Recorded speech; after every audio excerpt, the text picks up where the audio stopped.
Good afternoon, everyone.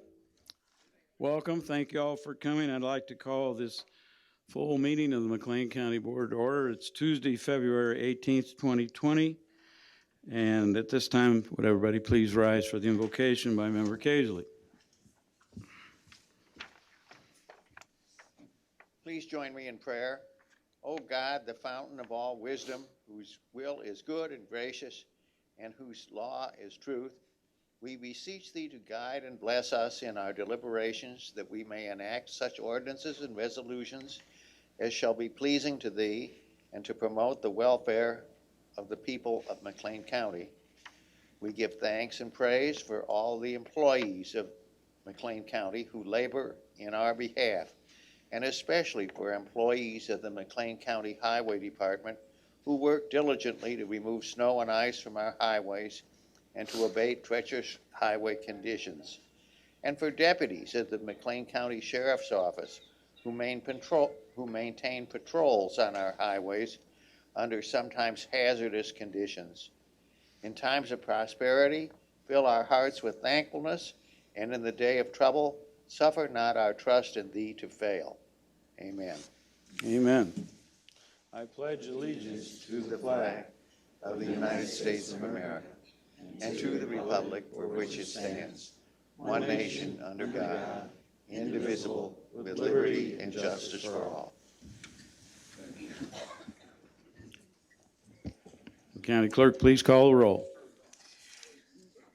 Gerald Thompson. Shana Wachinski. George Wendt. Lori Worab. Josh Barnett. Jacob Beard. Lindsay Bloomfield. William Casely. Present. Sharon Chung.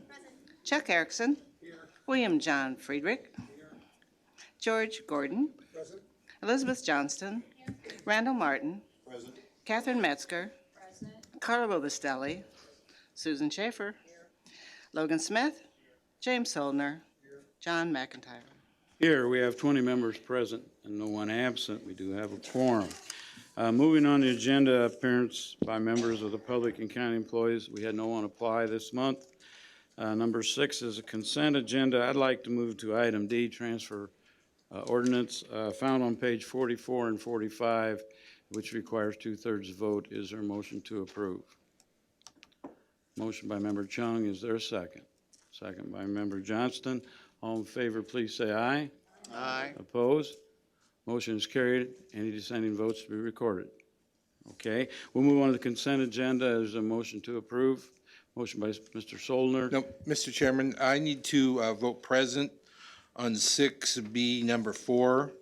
It deals with Dawson Township, and I'm supervisor of Dawson Township, so I'm going to be voting present on that. All right. Thank you, sir. I do have a motion. Is there a second? Second by Member Robustelli. Any comments or questions? Anyone else abstaining? All in favor, please say aye. Aye. Opposed? Motion's carried.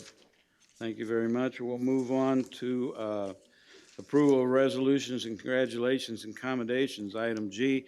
Member Barnett, would you please come to the podium?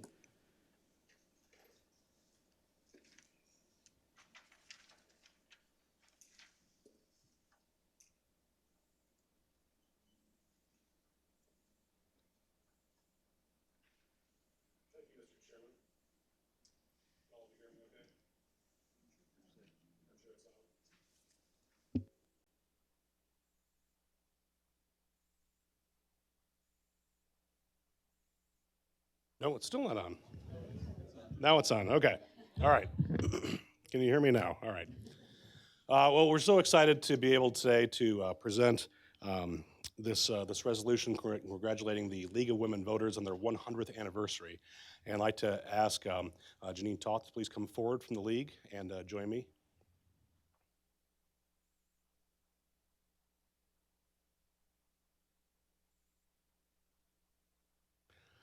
I'd like to take just a moment and read this resolution to you and to the other League members. If the other League members who are here could just stand for a quick moment and just be recognized as being present. Thank you so much for taking the time to be here with us tonight. This resolution is a resolution of the McLean County Board celebrating the 100th anniversary of the League of Women Voters. Whereas on February 14th, 1920, 6 months prior to ratification of the 19th Amendment giving women the right to vote in the United States, the League of Women Voters, or League, was formed at the Congress Hotel in Chicago, Illinois.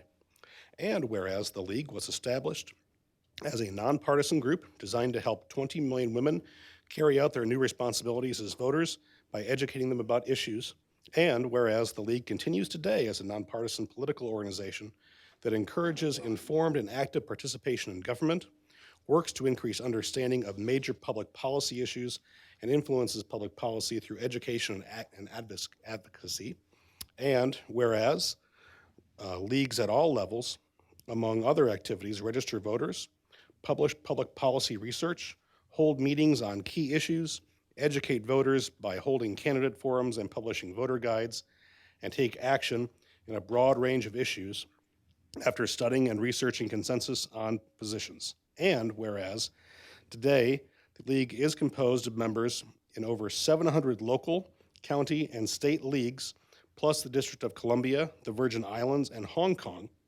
including the League of Women Voters of Illinois, incorporated in 1920 with almost 4,000 members, and the McLean County League of Women Voters, incorporated in 1933 with over 160 members. Whereas the League is a civic organization and has worked since 1920 to improve government and engage everyone in the decisions that impact their lives. Now, therefore, be it resolved that the McLean County Board congratulates the League of Women Voters on their 100th anniversary on February 14th, 2020, and thanks them for the service they have provided and continue to provide our community, adopted by the McLean County Board on this day, the 18th of February, 2020. You are welcome.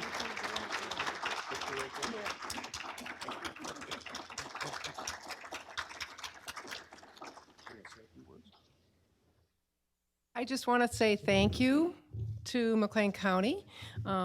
And on behalf of all of our members, our like 110 members at this point, we just want to remind you all to vote on March 17th and in the general election in November. Please, we fought too hard for anyone to sit out. So we hope to see all of you there, as well as anybody who is in your families who is turning 17 by the time of the primary and 18 by the time of the general, all right?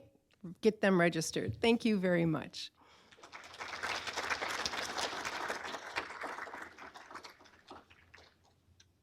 Thank you and congratulations. We'll move on to the report of the Standing Committee's Executive Committee Report, Vice Chairman Zollner. Thank you, Mr. Chairman. Executive Committee has nothing to report today or present for action. I'd be glad to answer any questions. Our general report is in the unapproved minutes. Thank you. We'll go on to the report of the Health Committee Chair, Member Schaefer. Thank you, Mr. Chairman. The Health Committee has one item for action today. To request approval and emergency appropriation ordinance amending the McLean County fiscal year 2020 combined annual appropriation and budget orders for McLean County Nursing Home Fund 0401, and that requires 2/3 vote, and I so move. Motion by Member Schaefer. Is there a second? Second by Member Gordon. Comments or questions or discussion? If none, all in favor, please say aye. Aye. Opposed? Aye. Record one no vote. Mr. Wendt. Motion's carried. Any one dissenting vote. Anyone else? Motion's carried. And our general report can be found on pages 1 through 6 of the unapproved minutes packet. Thank you very much. We'll go on to the report of the Land Use and Development Committee. Chairman Erickson. It's me? Okay, yeah. The Land Use and Development Committee brings no items for action. Our general report can be found on pages 23 through 24 of the unapproved minutes. Thank you. Thank you. Move on to the report of the Transportation Committee. Chairman Kaisley. Thank you, Mr. Chairman. We have no items for action, and our general report can be found on pages 7 through 10 of the unapproved minutes. Thank you. Report of the Property Committee. Chairman Barnett.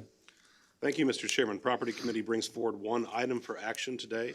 It is item E1A, request authorization to amend boat concession fees section of the McLean County Code, which is on pages 133 through 134 of the meeting packet, and I would so move. Motion by Chairman Barnett, second by Member Johnston. Comments or questions or discussion? If none, all in favor, please say aye. Aye. Opposed? Motion's carried. Property has no other items to present. Our general report may be found in the unapproved minutes packet. Thank you. Mr. Chairman, I have a comment, if I may.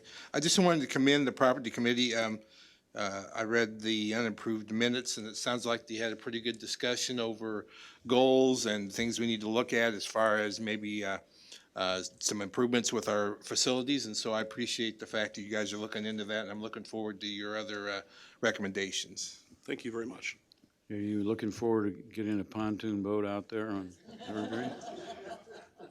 Just wondering. I was wondering if we were going to christen that. Okay, maybe we'll do it together. Okay, thank you. We'll move on to the report of the Justice Committee. Chairman Gordon. Thank you, Mr. Chairman. The Justice Committee brings 2 items for action to the board this evening. Item F1A, request approval of an interlocal agreement between the City of Bloomington, Illinois and the County of McLean, the 2019 Burn Justice Assistance Grant, the JAG Program Award, pages 135, 136, and I move that. Motion by Chairman Gordon, second by Member Martin. Comments or questions? If none, all in favor, please say aye. Aye. Opposed? The motion is carried. Item F1B, request approval of a contract for services between DeWitt County Community Mental Health Board and the Children's Advocacy Center, found on pages 137 through 143, and I'll move that. Motion by Chairman Gordon. Is there a second? Second by Member Schaefer. Comments or questions? If none, all in favor, please say aye. Aye. Opposed? Motion's carried. Our general report can be found in the unapproved minutes, pages 11 through 14, and I'll be happy to answer any questions. Okay, thank you, sir. We'll move on to item G, the Finance Committee report. Chairman Solner. Thank you, Mr. Chairman. Finance has several items today. The first one is G1A, request approval of a proposed insurance program for policy year 2020. I so move. Motion by Chairman Solner, second. Second by Member Robustelli. Comments or questions? All in favor, please say aye. Aye. Opposed? Motion is carried. Next is G1B, request approval of a proposed cyber insurance for policy year 2020. I so move. Motion by Chairman Solner. Is there a second? Second by Member Woolrab. Comments or questions? Member Kaisley. Just a comment that by getting cyber insurance, we may be inviting any ransom that might be demanded, and since it's now known how much insurance we have, that may be a problem. Okay, thank you. Any other comments? If not, all in favor, please say aye. Aye. Opposed? Member Erickson, no. Any other noes? Motion's carried. Next item, G1C, request approval of a sexual harassment policy. I so move. Motion by Chairman Solner, second by Member Johnson. Comments or questions? If none, all in favor, please say aye. Aye. Opposed? Motion's carried. Next item is G1D, request approval of a zero-tolerance drug-free workplace. I so move. Motion by Chairman Solner, second by Member Friedrich. Comments or questions? If none, all in favor, please say aye. Aye. Opposed? Motion's carried. Next item is G1E, request approval of an ordinance by the McLean County Board establishing a county cannabis retailer's occupation tax in the county of McLean, Illinois, and I make that motion. Motion by Chairman Solner. Is there a second? Second by Member Kaisley. Comments or questions? Member Robustelli? Mr. Chairman, I'd like to make a motion to amend this ordinance. And if the motion gets a second, I'd appreciate the opportunity to comment about it, if that's okay. So you. my amendment to the ordinance would be to dedicate 35% of this tax to community-facing behavior health programs, and the funds would be added to the shared sales tax fund that currently exists. The current fund. That's correct, sir. Thank you. Is there a second? Second by Member Smith. Any comments or questions, discussion? Member Robustelli, you have the floor. Thank you, Mr. Chairman. I bring this item because I think we have an opportunity to continue our leadership on the issue of bringing behavior health and mental health services to the community. It's a problem that no one entity can address, and we have taken a lot of time and energy and study and convening and collaborations to do what we can to bring different groups together to be as efficient as we can. But the reality is that we have to continue to look for creative ways to find resources that will provide the services that we desperately need. And in the plan itself, it actually says that we should be looking at diversifying our resources so that we don't rely on property taxes. This is a user tax. It's a sales tax, much like the one our municipal partners agreed to invest in us. 1/4 of that tax that they allocated to us goes to this fund. And I think this is a prudent way for us and an exciting way for us to continue to add to the resources that we have available to us so that we can provide these critically important services to the community. So to clarify, your amendment is to dedicate 35% to the municipal sales tax fund that we currently have. The other 65% would go into general fund. Okay, thank you.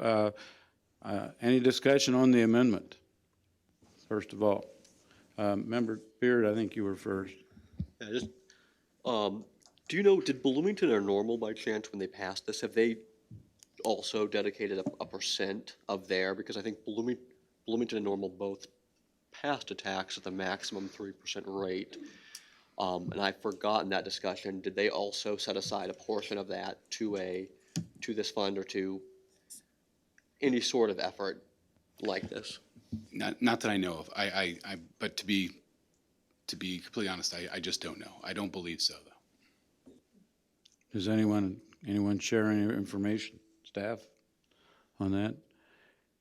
Same here. That's not for sure. Member Schaefer, I think you're next. I think that's kind of a good idea. The only question that I have is whether or not we can actually put it into this shared sales tax fund, or if we have to do something differently to address that, because it's not the same. I think I understand your question, meaning that there's something that prohibits that money going into that fund? I think accounting-wise that we have to look at it differently than the shared sales tax. It's not the same. Even if it was designated? Separate? I don't know. Does anyone know staff-wise? My thoughts are the intergovernmental agreement that calls for the shared sales tax has some specific reporting requirements and designation requirements. And so while these funds could certainly be purposed, I'm not exactly sure they could be commingled with those. I'd have to pull that agreement. It's been a while since I've read that, but I do know we have some specific reporting and segregation requirements in that IGA with Bloomington and Normal. So while you could certainly designate them, whether you could designate them in that specific fund or not, I'm not 100% sure. That's something we can certainly look at and bring back to the board next month. Member Robustelli. And for the purposes of this amendment, what particular fund? If we designate 35%, then we can come up with the fund that it would be designated to for the purposes that are consistent with the agreement. So I'm comfortable with that. It doesn't have to be in that particular fund. It just, we're using that fund for a particular community purpose, and that's what I would like to allocate as something that would be additional potential support that we could give to the programs the way they're being administered. Okay. Hold that thought for a minute. Okay, Member Beard, did you have any comments on the amendment? Not on the amendment. I truthfully was going to remake the motion I made in the Finance Committee, which was defeated, which was to lower the rates to 1% and 1/4% and kind of restate that. Well, you need to discuss that I when think we that's come separate from this particular to the amendment. resolution. So Thank you. Now, we could vote on this, but it would have to be that the funds are to be designated, the 35%. It would have to be a clarification. It'd be up to staff to determine whether it had to be there or it may have to go back to Finance Committee to actually designate a separate fund with a title on it for accounting purposes. It could be that. Are you okay with that, to continue with your amendment, sir? Anyone else? Member Soldner? Thank you, Mr. Chairman. I'm going to support this idea in theory. I guess my question, my concern is, what if we decide we want to make that 40% or 25%? What's the mechanism to change that percentage? Would it just come back to the full board, or how would that work? My thoughts would be, we'd go back to Finance, and it would come out of committee again, because it would be a change in what we've done with our amendment. Okay, thank you. Anyone else on the amendment? Member Woolrab? Thank you, Mr. Chair. I'm also in favor of this amendment. I see this as being very helpful to our law enforcement folks, because I'm on the Mental Health Advisory Board, and prior to that, I've been on the Board of Health, and there's hardly a meeting that goes by where we don't hear the concerns from the police chief that sits on that board, or the fire chief, and as well as other people talking about the holes that we have for need of more funds for mental health. We have needs, and by hopefully meeting those needs, we would reduce the requirements for our health, for the law enforcement people to intervene in these issues. But we have needs in the schools, for home with infants and newborns, adolescents, adults, all those kind of places, all those kind of people with mental health needs. So I'm very strongly in favor of this, and see this as a very important avenue to gain more funding. Thank you. Okay, thank you. Anyone else? Any comments? Member Casely?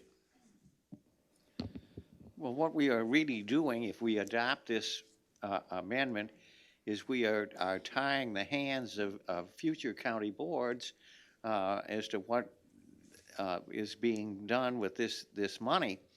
And, well, we may wish to do that now. Some later county board may wish to use that revenue in some other different way. And something that it, at that time, determines is more pressing. And I think that we can certainly budget for it for next year, but I don't think that we ought to be tying the hands of people who will follow us on the county board. I understand. There could be designated funds. My comment would be that would be designated for a longer range period, which in effect, in reality, would require the county board then to supplement that with another monetary action from general fund, or where the funding would come from year to year. On the other hand, this can be amended each year too, and evaluated, as we're doing with some other items as well. Anyone else? Yeah. Member Went? Yeah, I agree with the judge. Tying this down, to me, doesn't make sense. We can always vote to put some money in different funds for that object. We don't have to tie it down to a certain percentage of the sales tax on this. We can work it, and in the future, it just depends. Maybe we'll be putting more money towards that rather than the 35%. It depends. And then the other factor is determine what cost that the county has now that is related to the marijuana legalization. And I think that we should let the boards work on that at a later date. Okay, any other comments? Member Johnston, you're next. I'm still on round one here. Thank you, Mr. Chairman. I want to harken back to what we said before, is that these can be adjusted with amendments every year. And I think what's come forward is that this is a pressing need. And if there are pressing needs that become more urgent later, that we can adjust the amendment at that time. But right now, what is presented by community leaders, by administrators in law enforcement and in mental health, is that this is a pressing need at this time. So I will support the amendment. Thank you. All right, anyone else? Member Beard, second time around. Can I ask then, so the intent then is not to make this part of an IGA, but rather say, for this next calendar year, the county is committing 35% of this revenue to that fund, in a way that could be amendable on any future year. And to that question, I guess, where do we come up with 35%, and what were the thoughts behind that, not 90% or 100% or 80%, or I guess what was the thought behind that? Member Rostelli, would you like to respond? So I think I'll start with the former and then I'll go to the latter. So in terms of the first part of your question, of course, any legislative body can make any legislative decisions on how they spend money on an annual basis. I would say that for me, the reason that I think this is really important is it demonstrates the commitment we have made with the work that we are doing by putting resources that are similar to what we asked our municipal partners to do for something that we are taking the lead on. So it's a question for me of dedicating resources that we have available that we did not have available. We have no other sales tax that we could allocate in this way, that we could say, especially one regarding cannabis, where we can actually use that sales tax as a portion. So the way I came up with the percentage was thinking about how we broke out the percentages with the two municipalities. We did it in 4 different parts, and we only did 1 quarter, but that's because we had all these other needs. So to me, a third of this, and we don't know how much it will raise, whereas with the 1% sales tax, we had a better idea of what that would raise. I thought a third gave us plenty of flexibility with the remaining funds to be able to allocate them for whatever this body sees fit. It could, for example, say we're going to allocate all of it to behavioral health services in the community, a position I would strongly support. Or it could also say, no, actually, we have other needs. We have infrastructure needs. We have, whatever, we have issues in the impact this new law will have on law enforcement and costs and those things. So I wanted to leave plenty of space in terms of the revenue that would be generated for us to be able to make those decisions while also demonstrating our commitment on an issue that we've led on. And I think it makes sense for us to demonstrate that this is our top priority, it's our community's top priority, and we have an opportunity, a unique one, to address it. Thank you. Anyone else? I do have one question from the chair's position, and I'd like to refer back to what Member Woolrab said about the overlap sometimes in the combined effort between mental health and law enforcement. Could I read into what you're saying? The intent is then that this money would be determined, the expenditures would be recommended by the Behavioral Health Coordinating Council, and then it goes back to Executive Committee. So I just want to define our process. And so there could be anything that would have to do with law enforcement as long as it was also involving mental health, because there are some areas like that. Would you concur with that, sir? I think, yeah, so crisis is a great example. If you were looking at crisis intervention and it made sense to allocate resources to law enforcement for them to be on the front lines for a training program around crisis intervention, I want to be very clear. We don't have enough revenue to address community-facing behavioral health programs. And so, and we don't want to be put in a position where we're going to use property taxes to do that. We have property taxes to bolster law enforcement. We have other resources to bolster law enforcement. So it's not to say that I would preclude it, but I would hope that this would allow us to do more than we were able to do with the community-facing behavioral health programs that provide direct support, because I do think that would work well in terms of our interest in reducing law enforcement's calls to scenes where they need counseling, they need support, they need medication, they don't need law enforcement. So that, to me, that was the spirit of this, was to provide more funding for our community-facing behavioral health programs through the process that we currently have. All right, thank you. Anyone else? Member Thompson. Yeah, I would just say that while I support your concept of helping out in this area, I think we're premature. We don't know how much money we're going to raise. We don't know what the costs associated with this new regulations are going to be. And I think if we could get down the road and get an idea and get a handle on what those are, this 35% could be low, we could have excess revenue, or we may not have enough money to pay the cost that's going to be incurred. So, well, I think it's a great idea. I think we're a little premature. Anyone in my else? opinion. Yes. So, Well, I don't know. and I see Treasurer McNeil here. When I was in the administrator's office, counties were fighting for the ability and had just received, we hadn't had the data yet, of sales tax data that municipalities have. Becky, do you know, do we get that yet? When we get our sales tax check, is it, I know that municipalities for the longest time had the ability to break that down per retailer. When I was here and leaving, we were,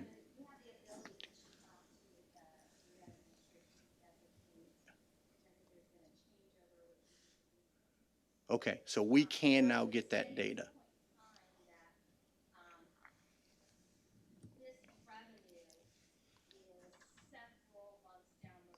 Sure. Yep.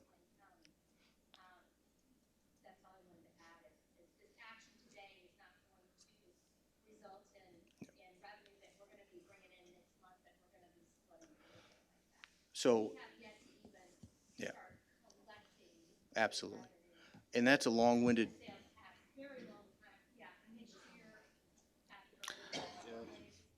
Excuse That's me, a- if we're going to carry this conversation on, you'll have to come up to the microphone so we can have it that's, recorded. that's a long-winded way of saying we can get the data, we don't actually have it here, and we can absolutely figure out a way to do this. One potentially cleaner way than amending this specific ordinance is we set the budget policy every May or June before the administrator crafts a budget, is just designate the percentage in the budget policy.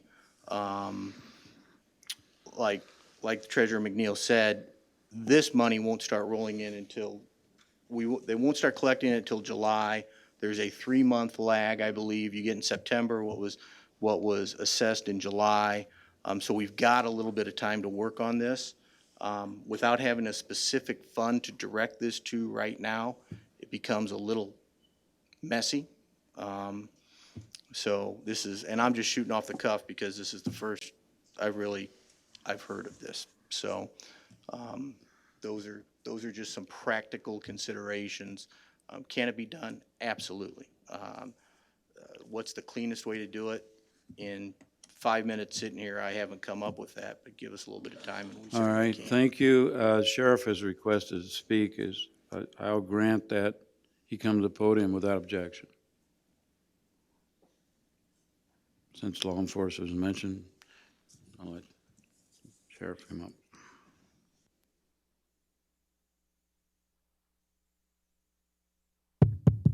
Thank you, Chairman McIntyre. Member Roselli, I appreciate what you're saying. Right now, what law enforcement is facing is a significant cut to our training with the new fines and fees structures with the state of Illinois. Right now, the Law Enforcement Training Standards Board is facing about a $5 million deficit in training, whereas in the past, we wouldn't have to pay for our deputies and our correctional officers to go to the academy.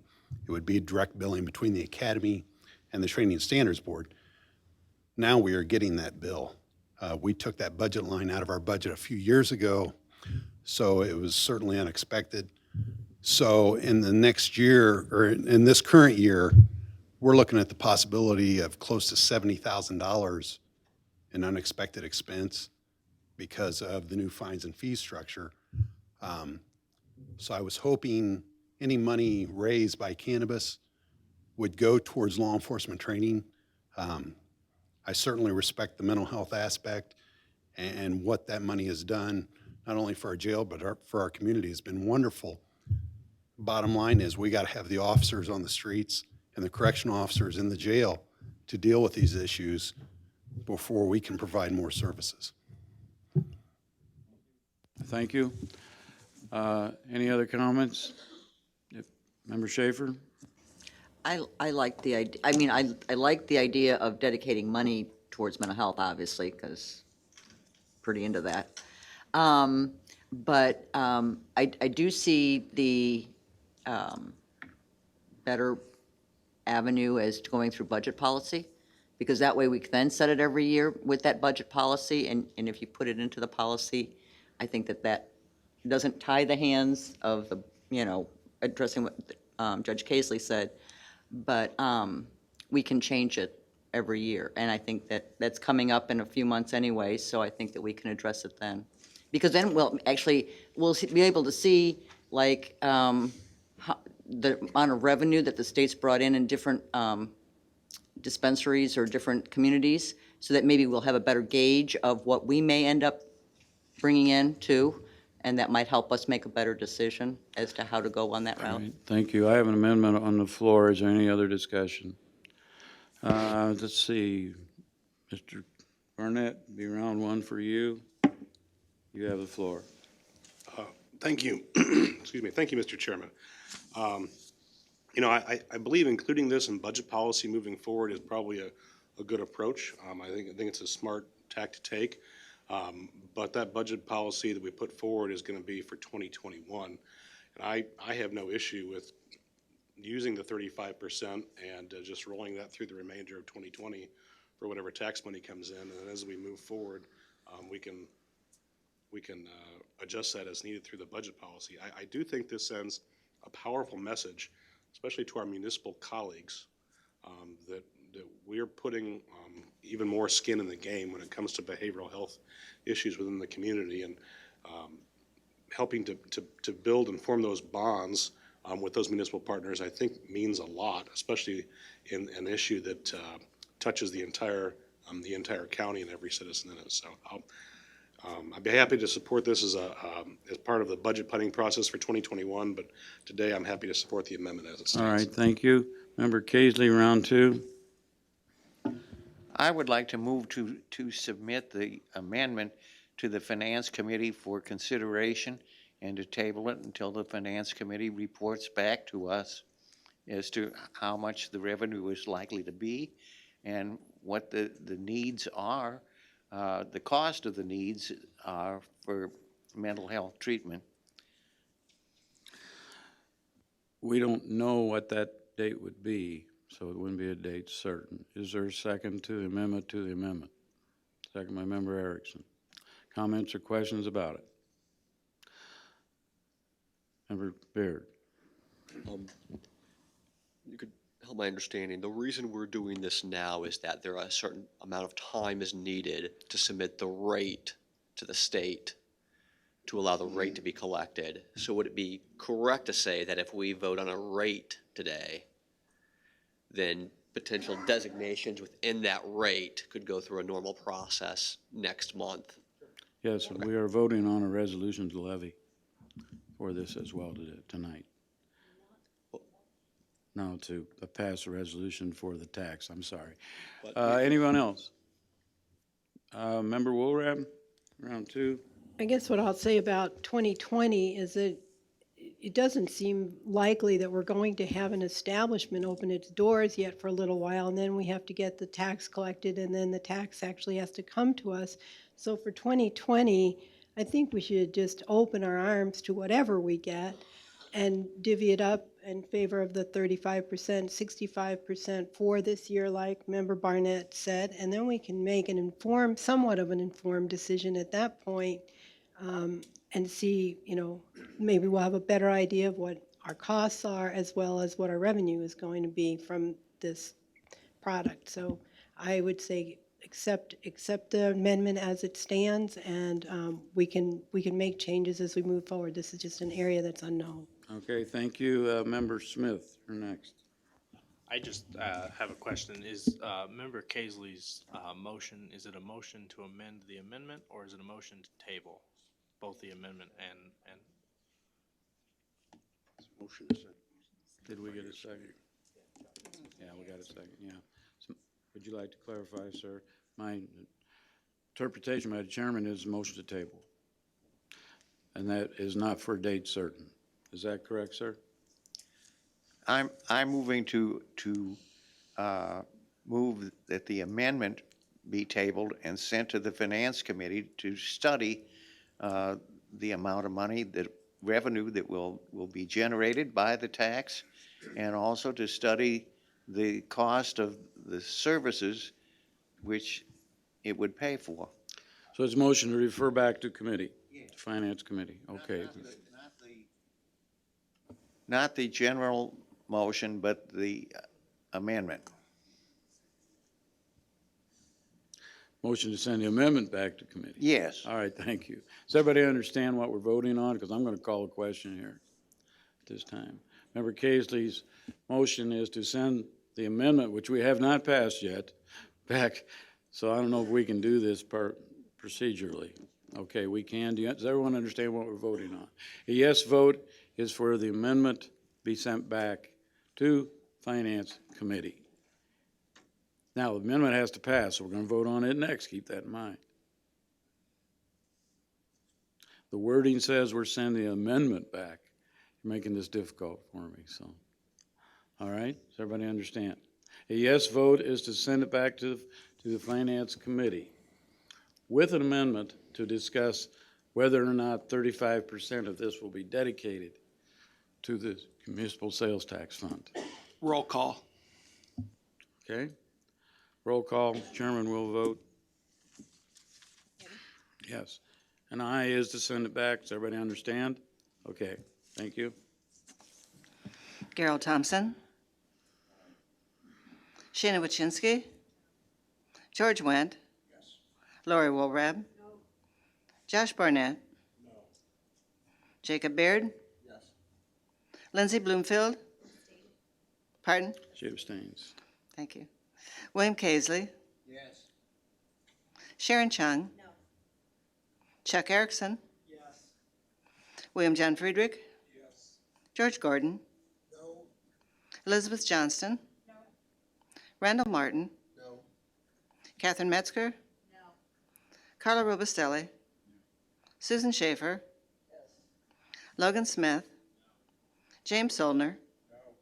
No. John McIntyre. No. 12 to 7.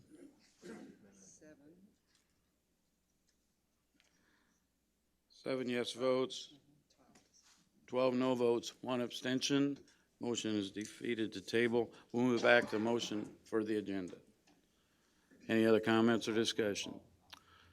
Call the question if there's more discussion on the amendment. Member Thompson, round 2. So we're voting to spend money we don't have, don't know what we're going to have, on a regulation that we don't know what the cost is going to be of. Is that correct? Basically, that is correct. We're voting on a percentage of money that would be revenue that would be coming in. That's right. Anyone else? Member Metzger. So this is just for 2020, is that correct? Or if we don't bring something up in budget hearings, then it would be perpetual, is that? Let me understand as well and clarify with Member Robustelli. Your amendment was to review annually, or was not? Okay, so it's 35% of any money that is collected will be dedicated for mental health, and we talked a little bit about it will be determined by the Behavioral Health Coordinating Council, which is just a recommendation to Executive Committee of any money that is collected from the sales tax. Is that correct? Okay, any other discussion? Does that answer your question, Member Metzger?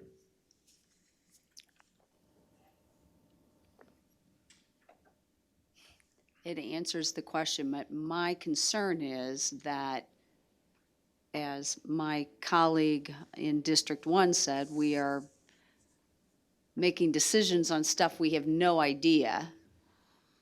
And I guess I'm all right to do that for a year, but I'm not all right to do it forever, because I think we need to get our head around this before we start. I'm all in favor of giving a significant, a percentage of it to mental health. I think that is a wise choice. It's just hard to make a decision on whether or not to pursue something when you have no idea how much it's going to cost us, how much we're going to bring in. So it's a challenge. So I just wanted to make sure that we're not tying our hands moving ahead in that budget process that we couldn't maybe work through something in the future. Well, this resolution can be reviewed by finance at any time and can And be we are changed. sure of that then. Yes. Okay, very Okay. good. Thank you. Member Gordon. Thank you, Mr. Chairman. I just wanted to say that I appreciate the concerns about the uncertainties that are out there. But I also believe strongly that setting a benchmark figure that indicates the degree of commitment that the county is willing to make is an important step forward. It's amendable, it's reviewable, it is not locked in beyond the budget year that we're currently in. And a lot of questions still exist, and a lot of answers need to be obtained. I have no doubt about that, and I share the concerns about the uncertainty.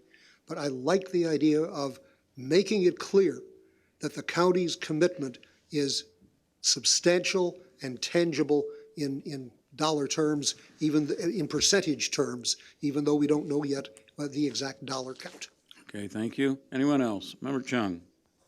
Thank you, Mr. Chairman. I keep hearing concerns from other members saying that, oh, you know, we're not sure, tying our hands and stuff for the future. And when I hear that, it kind of doesn't give ourselves enough credit as a governing body or even future members down the road to actually respect the process and have the sort of, I don't know, to be able to discuss this sort of thing in the future. So when everybody says that we're tying hands, it makes it sound like that, you know, any future versions of this county board, like, will not be able to discuss this as adults. It seems kind of ridiculous and short-sighted, in my opinion. Thank you.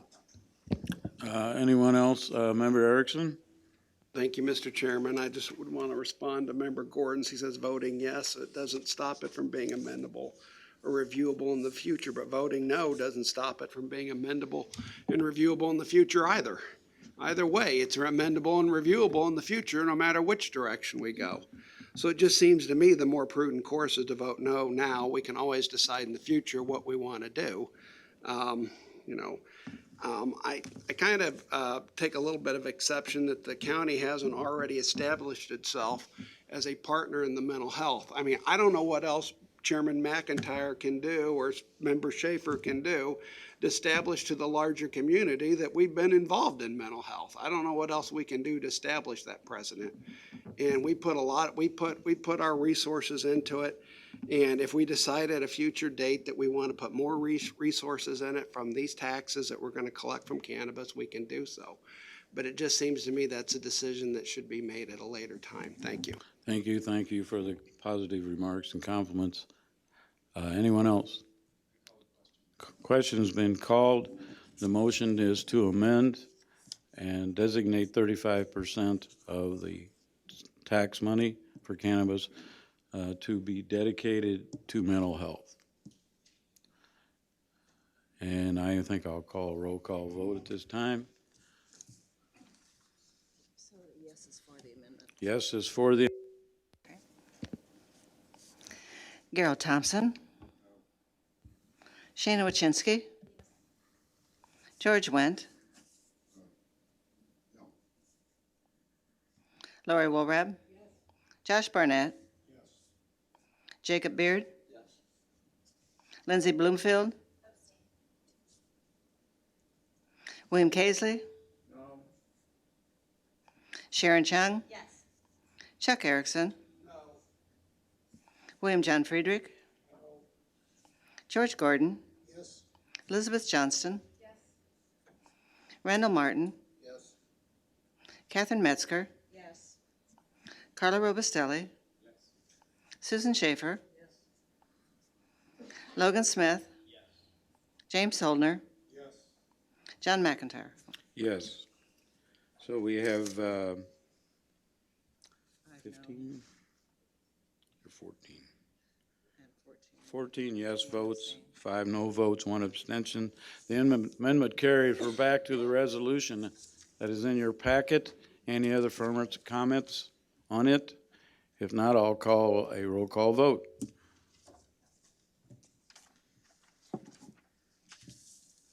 Chairman will vote. Point of information?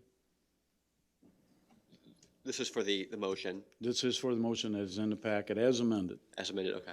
I'd like to make one comment on this motion then, and I'll not offer an amendment, but I'd just like to say, I think our approach and Illinois' approach to cannabis legalization and taxation has not been great, and the tax rate between what we're voting on today, what Bloomington did, what Normal did, what the state's done, there was between a 27% and a 46.75% cumulative tax rate.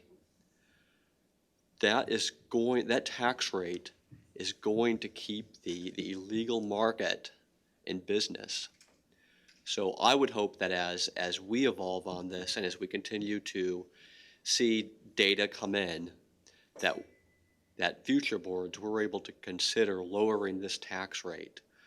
The goal of the policy is to stop the illegal distribution of cannabis. That is the goal of the policy, is to get rid of the black market, to make it a legal market. In the same way the prohibition got rid of bootleggers, we're trying to get rid of, or the end of prohibition ended illegal alcohol sales.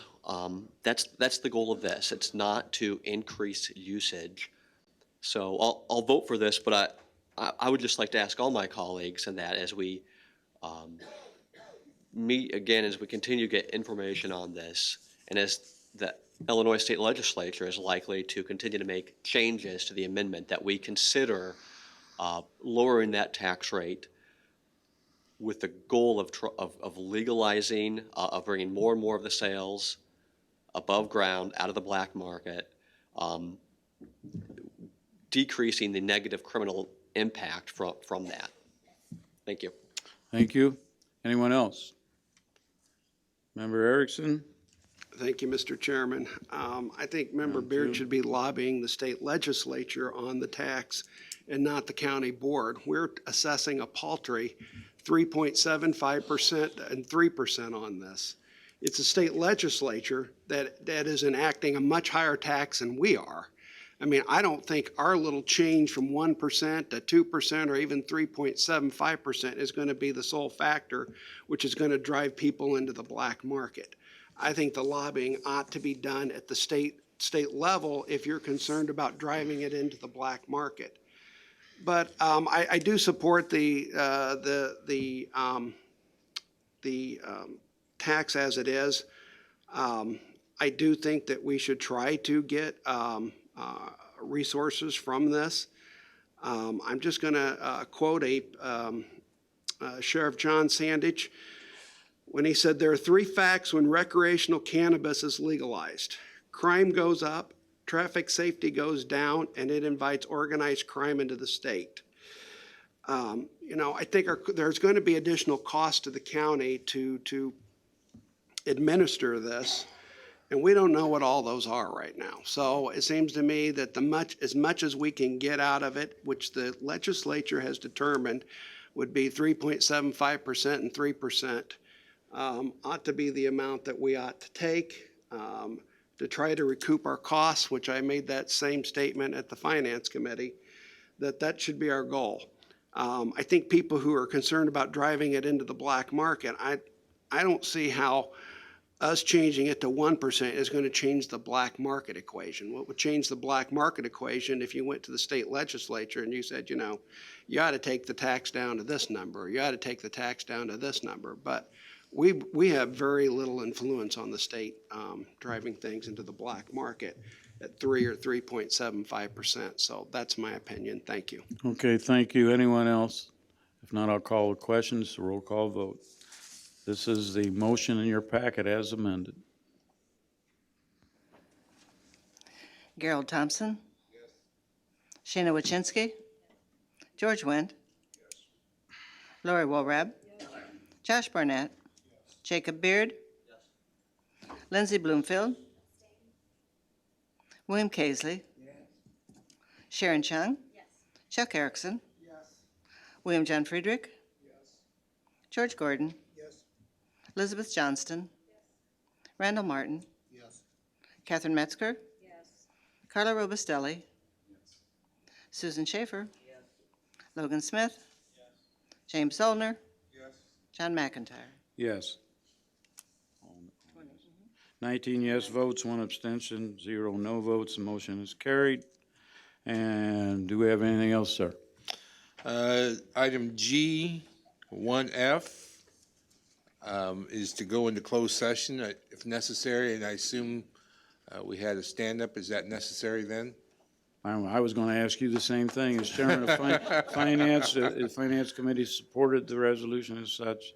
Right, Yeah, so we don't need to unless some member thinks we do. And that's exactly right. Procedure is unless someone moves to go into closed session, and there Okay, is no motion, then we will not do that. then So, that's all then. so you want to move this to be passed? Yes. Okay. Request approval of Right. labor agreement then? Right, request approval of You all labor. have that in your packet. You all seen it. There is a motion. Is there a second? Second by member Gordon. Comments or questions? If none, all in favor, please say aye. Aye. Opposed? Motion has carried. Anything else, sir? That's all I have for action. General report is in the unapproved minutes. I'd be glad to answer any questions. Thank you. We'll move on to the report of the county administrator, Ms. Rodriguez. Thank you, Chairman. The County Administration Office does not have any items to present for action, but we'd be happy to answer any questions that the membership may have. Thank you. We'll go on to other business and communication. Member Solomon. Thank you, Mr. Chairman. I just wanted to announce that the Legislative Committee will be meeting tomorrow at 4:30. If any members have any suggestions, additions to our legislative policy, they can either email that to me or the administration or come to the meeting tomorrow, and we will discuss that. Legislative Subcommittee is tomorrow, here in this room, 4:30. Correct. Everyone's welcome to come. We may allow you to participate if you're not a subcommittee member, but that's up to the chairman, which is you, sir. There's also, I think, the governor's budget address tomorrow. You want to pay attention to that and see what impact that may have on us as well. Anyone else? Again, let me remind everyone that if you know that you are not going to be able to attend a committee meeting or any meeting, please notify the committee chairman or our office staff, our administrator, myself, in advance so that the committee chairman can determine whether or not he has, and I'm going to ask committee chairman to be sure you've got a quorum. Otherwise, they will contact member Solner or myself for our 2 positions per rule to attend so that we can continue to conduct business as usual. Thank you very much. Anybody have anything else? If not, we have bills to pay, have been submitted and approved in the amount of $3,415,244.52. You have that number out in front of you, and you see the breakdown for it. Is there a motion to pay the bills? Motion by member Thompson, second by member Casely. Comments or questions? If none, all in favor, please say aye. Aye. Opposed? Motion is carried. Any other business this time? If not, this meeting is adjourned. Thank you very much for your cooperation.